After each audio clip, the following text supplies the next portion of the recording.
Hi, my name is Benjamin Toff. I'm an assistant professor at the Hubbard School of Journalism and Mass Communication. I study public opinion, political communication, and news audiences in the changing digital media environment.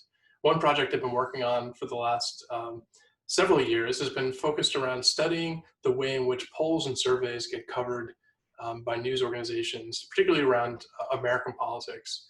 For the past several decades, polls and surveys have become really central to the way that campaigns and elections get covered. This is generally thought to be an improvement over previous uh, journalistic practices. We'd like for reporters to rely on reliable scientific forms of evidence when available. But also, public opinion data doesn't speak for itself. It requires interpretation, analysis, and that's become increasingly complicated to do as the landscape of public opinion data out there has become more complex. You have many different new kinds of organizations sponsoring surveys, some with their own agendas around trying to influence public opinion. And you have more and more different kinds of methods being used to reach representative samples as more and more of us don't answer the phone or we spend more time online. One of the big developments of the last few election cycles has been the polling aggregators and forecasting sites, digital news organizations devoted to parsing all the data that's out there in increasingly sophisticated ways to give people a better understanding, more helpful understanding of the possible likely outcomes of any given election.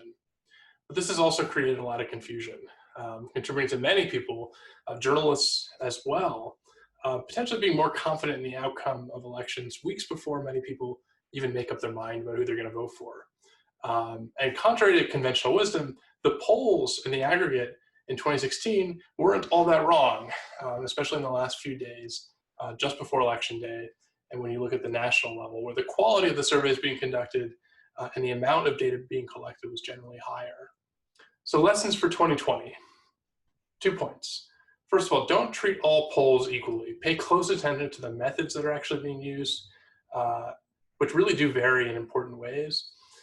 There are valuable insights to be learned from polls and surveys, but they can also be used to mislead rather than inform.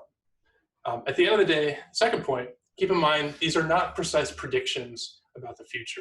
They are tools for providing approximation for the state of the world, give or take a few percentage points during a particular moment in time. And that's very different than predicting the future. Ultimately, the real value of surveys is to help us understand how people think about what's at stake in an election when it comes to how they are governed, not just who they pick to govern them.